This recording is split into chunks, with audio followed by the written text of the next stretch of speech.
انہوں نے اس واقعے کو بیان کیا ہے عیون الحکایات میں کہ 3 بزرگ 3 مجاہد مسلمان بڑے بہادر بھائی تھے، وہ جہاد کرتے اور اللہ کی عبادت کرتے، تو رومی سلطنت نے ان کو پکڑ لیا، قید کر کے اب وہ تینوں مجاہد تھے، مسلمان تھے، چہرے پہ نور تھا، جلالت تھی، اور پھر اسلام کا نور تھا، بہادر بھی تھے۔ اس بادشاہ نے کہا کہ ایسا ہے کہ تم نوجوان بھی ہو، تم میری بات مان لو، اسلام کو چھوڑ دو اور میرے مذہب میں آ جاؤ، میں تمہیں اپنی بادشاہت بھی آدھی عطا کر دوں گا اور بیٹیوں کے رشتے بھی دے دوں گا۔ انہوں نے کہا یہ کوئی اور ہوگا جو لالچ میں آ کر دین چھوڑے گا، ہم نے حضور کا کلمہ پڑھا ہے، ہم یہ مذہب نہیں چھوڑ سکتے، ہم یہ دین نہیں چھوڑ سکتے۔ تو اب اس نے کہا پھر بھی سوچ لو۔ انہوں نے کہا سوچنے والی کیا بات ہے، ہم نے حضور کا کلمہ پڑھا ہے اور تیرے لالچ میں آ کر چھوڑ دے، یہ دنیا کے لالچ میں اپنی آخرت کو برباد کر لیں۔ تو اب اس نے کہا پھر ایسا کرو، اس نے جو دیگیں آگ کے اوپر رکھائیں اور اس میں تیل ڈال دیا، کہا 3 دن ان کے نیچے جو ہے آگ جلاؤ اور روزانہ ان بزرگوں کو لے کر آتے اور کہتے یہ تمہارا انجام ہوگا اگر مذہب کو نہیں چھوڑو گے۔ تو وہ کہ ایک ہی جواب دیتے، جو تم کر سکتے ہو کر لو، ہم اپنا مذہب اور دین کو نہیں چھوڑ سکتے۔ ان کے ایک ہی جواب ہوتا۔ تو اب تیسرے دن جب وہ تھک ہار گئے، سارا کچھ کر ہٹے، تو اب انہوں نے بڑے بھائی کو جو ہے اس دیگ کھولتے تیل میں ڈال دیا۔ اب درمیان والا بھائی جو تھا اس کو بھی پکڑا اور اس کو بھی دوسری دیگ میں ڈال دیا۔ اب چھوٹے بھائی پہ پھر انہوں نے ایک وار کیا کہ ہو سکتا ہے بڑوں کو دیکھ کر جو ہے اس کا دل ڈر جائے اور یہ ہماری بات مان لے۔ تو وزیر نے کہا کہ ہاں بھی اب تیرا کیا خیال ہے؟ اس نے کہا خیال کی کیا بات ہے، جلدی کرو۔ اللہ اکبر۔ اس نے کہا جلدی کرو، خیال کی کیا بات ہے؟ تو وزیر نے کہا بادشاہ سے کہ ایسا کرو یہ نوجوان مجھے دے دو، میں اس پہ کوئی اپنا وار کرتا ہوں۔ تو اس نے کہا ٹھیک ہے تو دیکھ لے۔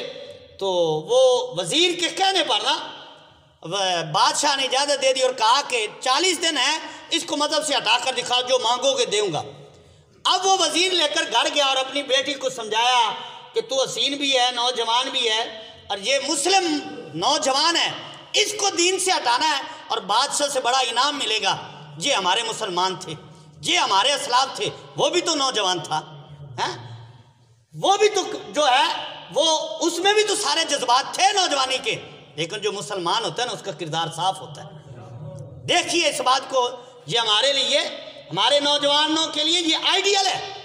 اب اس نوجوان کو ایک کمرے میں بند کر کے وہ اپنی بیٹی کو بنا سوار کے روزانہ اس کے پاس بھیجتا، لیکن نوجوان ہے کہ اس کی طرف دیکھتا ہی نہیں ہے، نظر اٹھا کے بھی نہیں دیکھا۔ 40 دن گزر گئے، اس نے ہر ایک حربہ استعمال کیا، لیکن نوجوان ہے، دن کو روزہ رکھتا ہے، رات کو مصلے پہ کھڑا ہوتا ہے۔ اس نے اپنے باپ سے کہا کہ ابا لگتا ہے کہ یہ نا اپنے بھائیوں کے دکھ میں مبتلا ہے، اس لیے دیکھتا نہیں، کچھ دن اور بادشاہ سے لے لو۔ بادشاہ نے کہا چلو ٹھیک ہے دیکھ لیتے ہیں۔ اب وہ بادشاہ سے کچھ چند دن اور ملے انہوں کو، تو اب لڑکی نے سارے حربے استعمال کر کے اس نے کہا یہ نوجوان کیسا ہے کہ اس صورت میں تو کوئی بھی نہیں بچ سکتا، لیکن یہ نوجوان ہے کہ میری طرف نظر اٹھا کے نہیں دیکھتا۔ اللہ اکبر۔ اب اس نے کہا کہ اے نوجوان مجھ سے بات تو کر، میں اتنے دن ہو گیا میں تیری طرف دیکھ رہی، تو دیکھتا ہی نہیں ہے۔ اس نے کہا جو محمد کے جلوے دیکھ لے وہ کسی اور کو نہیں دیکھا کرتا، میں نے اپنے محبوب کا کلمہ پڑھا ہوا ہے، تو کیا کہتی ہے؟ اس نے کہا پھر جس کے تو نے جلوے دکھائے مجھے بھی تو دکھا، جس مذہب کو تو مانتی ہے مجھے بھی وہ کلمہ پڑھا۔ اس نے کہا پھر پڑھ لا الہ الا اللہ محمد رسول اللہ۔ وہ مسلمان ہو گئی۔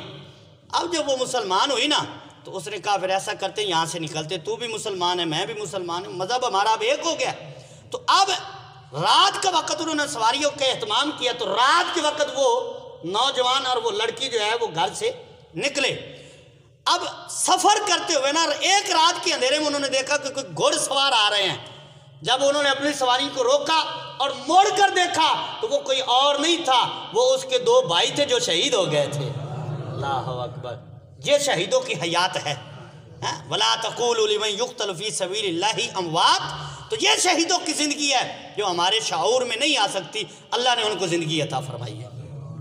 وہ دونوں بھائی تھے، قریب آئے اب اسے ہم کلام ہوئے اپنے بھائی سے، اور اس نے پوچھا ہم نے تو دیکھا کہ آپ کو جو ہے وہ جو تیل میں ڈال دیا، آپ کو تکلیف نہیں ہوئی؟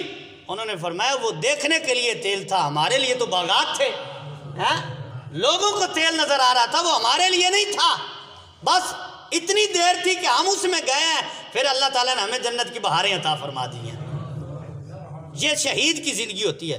اور بلکہ حدیث پاک میں آتا ہے کہ حضور علیہ السلام نے فرمایا کہ شہید کو جو ہے نا اتنا درد ہوتا ہے، اب دیکھنے میں تو اس کو کتنے زخم لگے ہیں، اس کو تلواروں کے گھائل ہو گیا ہے، تلواروں سے نیزوں کے کتنے زخم لگے ہیں، لیکن حضور فرماتے ہیں کہ جو شہید ہوتا ہے نا اسلام کی راہ میں، فرمایا اس کو اتنا ہی درد ہوتا ہے کہ جتنا کسی کو چونٹی کاٹ لے، اتنا سارا درد اس کو محسوس ہوتا ہے، اور کوئی نہیں درد ہوتا۔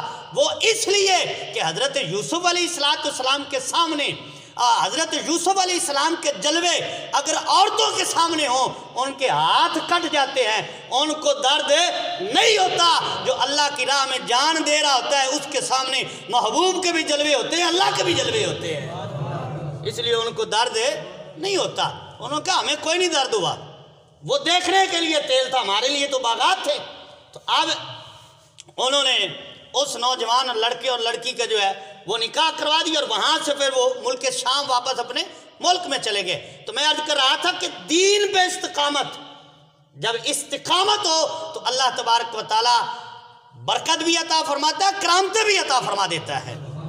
اور اب قرآن پاک پڑھ کے دیکھیے، ان الذین قالوا ربنا اللہ ثم استقاموا، قرآن کہتا ہے کہ وہ لوگ جو کہتے ہیں کہ ہمارا رب اللہ ہے، پھر کیا کرتا ہے؟ ثم استقاموا، پھر اس بات پہ پکا ہو جاتا ہے، پھر کیا ہوتا ہے؟ تتنزل علیہم